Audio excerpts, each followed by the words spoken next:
মোহাম্মদ বিন কাসিম আস-সাকাফি। তিনি ছিলেন একজন উমাইয়া সেনাপতি ও মুসলিম বিজেতা। তিনি ভারতীয় উপমহাদেশের অন্তর্ভুক্ত সিন্ধু নদসহ সিন্ধু এবং মুলতান জয় করে তা ইসলামী উমাইয়া খিলাফতের অন্তর্ভুক্ত করেন। তার সিন্ধু বিজয়ের ফলে মুসলমানদের জন্য ভারত বিজয়ের পথ প্রশস্ত হয়। মোহাম্মদ বিন কাসিম 712 সালে মাত্র 17 বছর বয়সে তৎকালীন রাজা দাহিরকে পরাজিত করে সিন্ধু জয় করেন। দাহির সিন্ধি ব্রাহ্মণ রাজবংশের শেষ শাসক ছিল এবং তার মৃত্যুর পর সিন্ধু ইসলামী খিলাফতের অংশ হয়। পরাজিত হওয়ার পর দাহিরের শিরচ্ছেদ করা হয় এবং তার মাতা বসরার গভর্নর হাজ্জাজ বিন ইউসুফের নিকট পাঠানো হয়। মুসলিম বাহিনী সিন্ধুর রাজধানী আরোর দখলের সাথে সাথে মোহাম্মদ বিন কাসিম প্রথম মুসলিম বিজেতা হন, যিনি সফলভাবে ভারতীয় ভূমি দখল করেন। মোহাম্মদ বিন কাসেম বনু সাকাফের অন্তর্গত ছিলেন। এটি একটি আরব উপজাতি ছিল যা পশ্চিম আরবের তাইয়েব শহরের আশেপাশে বসবাস করত। তার পিতা আল কাসিম বিন ইউসুফ তার বাল্যকালেই মারা যান। তারপর থেকে তার চাচা উমাইয়া গভর্নর হাজ্জাজ বিন ইউসুফ তাকে লালন পালন করেন। তিনি মোহাম্মদ বিন কাসেমকে যুদ্ধবিদ্যা ও সরকার পরিচালনার শিক্ষা দেন। মুসলমানদের পারস্য বিজয়ের পর তিনি তার ছোট চাচা মোহাম্মদ বিন ইউসুফ আস-সাকাফের স্থলাভিষিক্ত হয়ে ফার্সের গভর্নর হিসেবে নিযুক্ত হন। এরপর 708 থেকে 711 সাল পর্যন্ত তিনি সিন্ধু বিজয়ের নেতৃত্ব দেন এবং বিজয় অর্জন হওয়ার পর তিনি সমগ্র অঞ্চলে ইসলামী শাসন প্রতিষ্ঠা করেন।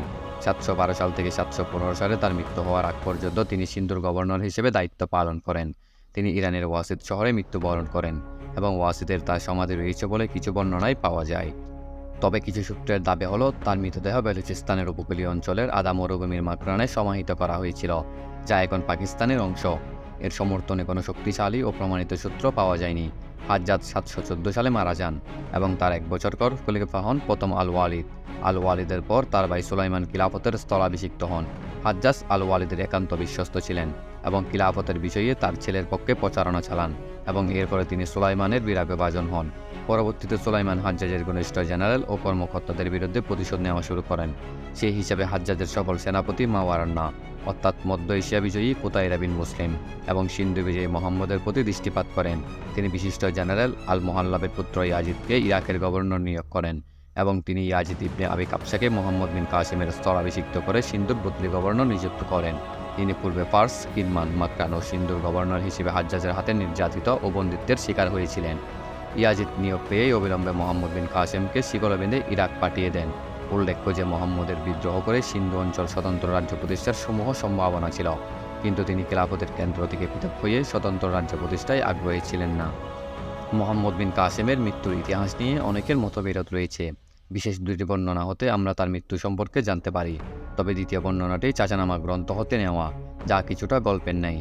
ফলে এ ব্যাখ্যা সম্পর্কে প্রচুর মতবিরোধ ও অভিযোগ উঠেছে।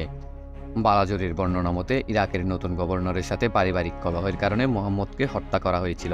সুলাইমান মোহাম্মদের প্রতি বিদ্বেষী ছিলেন, কারণ স্পষ্ট যে তিনি হাজ্জাজের আদেশ অনুসরণ করেছিলেন যাতে তিনি তার দ্বারা বিজিত অঞ্চলে সুলাইমানের উত্তরাধিকার বাতিল ঘোষণা করেছিলেন। 714 সালে মোহাম্মদ হাজ্জাজের মৃত্যুর খবর পেয়ে আরবে ফিরে আসেন। এর কিছুদিন পর মোহাম্মদকে নতুন খলিফার আদেশে সিন্ধুর বদলি গভর্নর ইয়াজিদ ইবনে আবি কাবসা কর্তৃক গ্রেপ্তার করা হয়।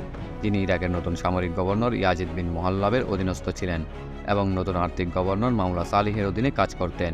পূর্বে সালিহের বাইকে হাজ্জাজের প্রশাসন মৃত্যুদণ্ড দিয়েছিল, তাই তিনি মোহাম্মদ বিন কাসিম এবং তার আত্মীয়দেরকে প্রতিশোধস্বরূপ নির্যাতন করে হত্যা করেছিলেন। এছাড়াও তার মৃত্যু সম্পর্কে চাচানামা গ্রন্থ একটি ইতিহাস বর্ণনা করে, যেখানে মোহাম্মদ বিন কাসিমের মৃত্যুর জন্য দাহির, সূর্যদেবী এবং পরিমল দেবীর কন্যাদেরকে দায়ী করা হয়, যারা সিন্ধু বিজয়ের সময় বন্দী হয়েছিলেন এবং বন্দী করার পর মাসাহ তাদের কৃতদাসী করা হয়েছিল।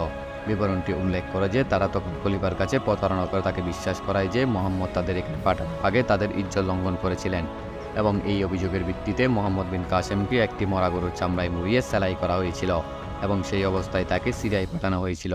ফলে শ্বাসরোধ হয়েই পথেই তার মৃত্যু ঘটে।